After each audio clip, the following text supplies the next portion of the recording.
Creative Tech Podcast. Hi, I'm Kaori Ray, product designer and author. Our mission is to help people in their career and lives by sharing their creative and technology stories.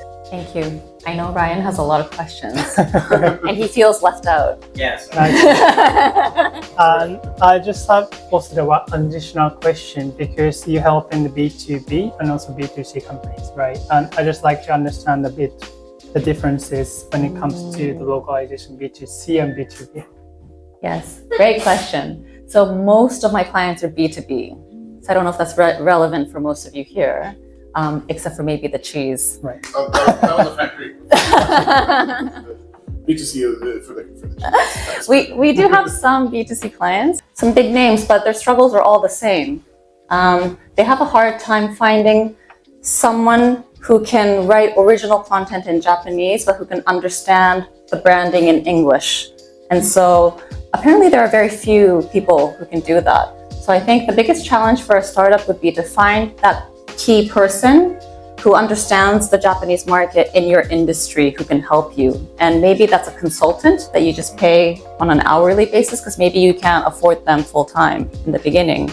But I think that's key. You need someone in Japan who knows your audience, who knows how to reach your audience in Japan. Ryan, you do it, right? Yeah. Well, you need someone like Ryan. Well, I'm actually helping You need a Ryan. You need a Ryan. I'm actually helping the startup companies, especially like the US startup companies, to penetrate like Japanese market. But yeah, the thing is that as you mentioned, like also the limited budget they have, so they still like struggling to like prioritize which content, which the website or like the social or like contents they should prioritize in order for them to get to the lead and also like prospects. Yeah, so you probably need someone like Ryan who understands the Japanese market and he knows good writers, right? Writers and also Social media people. Yeah. So then as long as Ryan understands your brand and your brand messaging, he'll make sure, because he's native Japanese, he can do the quality check. I think that's the biggest challenge. You need someone who can do the quality check. Because sometimes, you're like, oh, we have someone who's Japanese, they can do the quality check. Not always. No. So you want somebody who has a marketing brain, who can do that quality check from a marketing perspective. Right. And also the last question probably because we are running Sorry. But yeah, like what advice would you actually give for the people who are actually thinking about like starting like the business in Japan, or like if we're thinking about entering like a Japanese market with a limited budget or limited resources they have? Because there's some people actually trying to think about the like starting business in Japan, I think. Yeah, I think really, if you do like a half-ass job in the beginning, you might drain all of that down the toilet. Yeah, I've seen people do that, right? They're like, oh, we created a Japanese website. We take a look and we can't use any of it. They're like, can you just edit it? We're like, actually, you need to change the entire website. Yeah, so that's my advice. But wait, did you ever have like to like make them tone it down for the English market instead? You got a Japanese company is like, hey, that's too much on the same page. Like it's like a whole book. Like reduce it. Did they actually go for it? Or? We haven't done a website localization for the opposite, but I have spoken to a lot of people who have had to. Actually, I had a lead who I spoke to and they were like, we need to do the opposite. And we're like, your Japanese website has too much information. That's not gonna work. Yeah. Or it looks like circa, like 2000 kind of websites. It needs to be updated. In every meeting he was just yelling TMI, too much information. Yeah.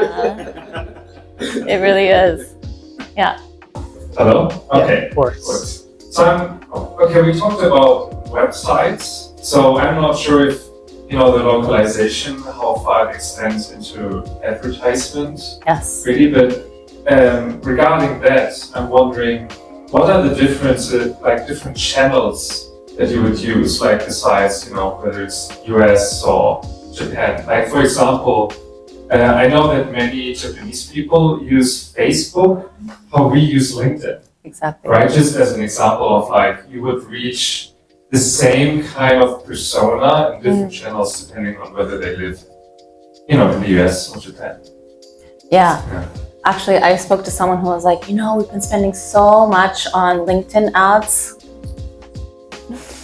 but we're not getting any leads. Japan only has 4 million users on LinkedIn. And as you know, most people use Facebook like LinkedIn. And X, Twitter. And X, yeah, you're right. And with a lot of our clients that have head offices in America, they're like, we're gonna cut out X because they're crap. But we're like, but it's the most important platform in Japan still, right? So they're really out of context. They don't understand that it's important in Japan. So X is very important, even for B2B. A lot of people search for information on X, so I think it's really crucial. Facebook ads still work. There are fewer users in Japan, and it's not as great as before or other markets. But if you're targeting Japanese business people or events, they work really well on Facebook still. Yeah. But, Google is really king now in Japan. Some people with older information might be like, you have to include Yahoo Japan, it's Japan. But really, Yahoo Japan only has 10% market share now as a search engine. And Bing has close to 9%. And Bing might be effective.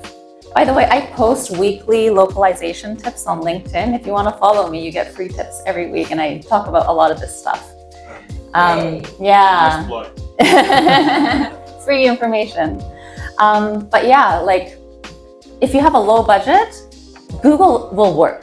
Google Display, Google PMax to stretch your ad dollars. Basically, AI just decides what works best for you.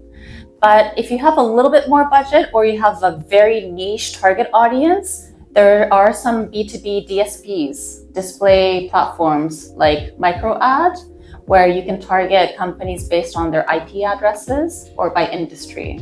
That way it's like very targeted, you're not wasting any marketing dollars.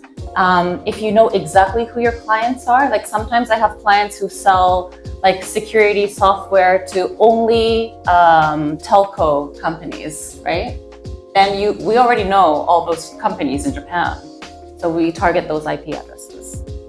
Yes, in Japan they have, I think we post the most number of stories in the world. So you want to get reels, Instagram. Oh, really? Yeah. So you want to, yes. So you want to post stories and She's reels. posting like 10 a day.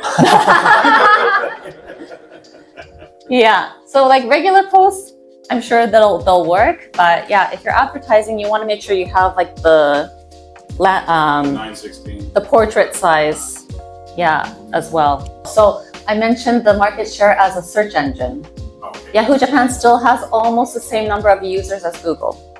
During the pandemic, the peak of the pandemic, Yahoo actually had more users than Google because everyone was looking for news, right? About the pandemic, about, the next, I don't know, about lockdowns and stuff like that, right? The latest situation. Because Yahoo News is the biggest news outlet in Japan. So they had a huge spike in users. So if you're using Yahoo Japan display ads, great way to target mobile users in Japan. Wow. Yeah. And what's great about Yahoo is now it's how SoftBank owns both Line and Yahoo, and now they became one company. You can advertise on both Line and Yahoo through one interface.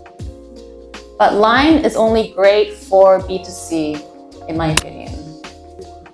We don't do a lot of placement display ads. Okay. Yeah, so we rely heavily on display platforms like Google Display or the DSPs that I mentioned earlier. But Yahoo tends to be cheaper And I always say test, right? So split up your budget for the various channels. Sorry, I know it's really long. That's right. Split the budget, test, and see which one works better. Because you might find that for your product, you have better conversion rates on Yahoo. But it's not the case for everybody. You know, some other companies might have a better CPC on Google. So testing is important. Thank you so much. Yeah. So some things I didn't mention are, of course, you need to transcreate, which is not translation, but like, you know, keeping in mind market differences and cultural nuances when you're writing. You also want to localize your images. So depending on your product, you have users who are not Japanese in your stock company photos. You probably want a Japanese user in your photos in Japan. Yeah, That helps, yeah. right? It actually helps.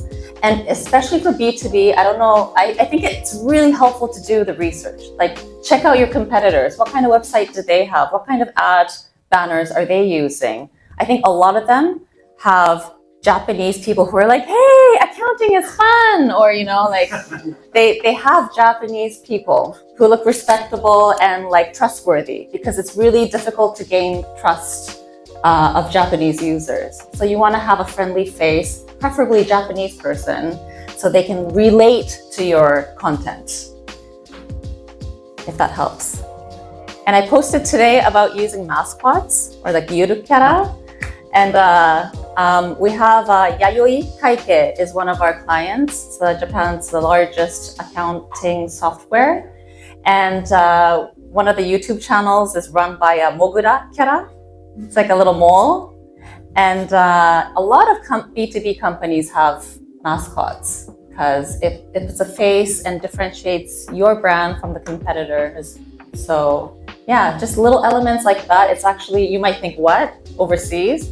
But in Japan, like, you see a lot of characters that represent brands everywhere, and it's acceptable for B2B as well. And it works. You can find me on LinkedIn. Yeah, my name is Nanako Aramaki. And yeah, let's be friends. And if you have any questions, I'll be happy to answer, or you can comment on any of my posts.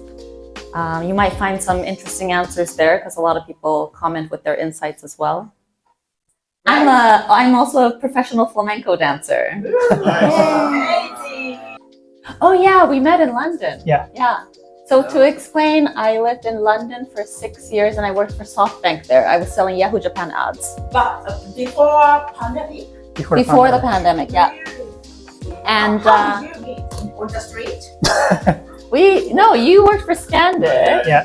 He was working for a startup in London, and I think we were pitching to you. We were like, Yeah. you should do some Localize. ads. Thank you so much, Nanako-san. Thank you. Thank you so much for listening our Creative Tech podcast today. We hope our story to help your career and life. See you soon. Bye bye.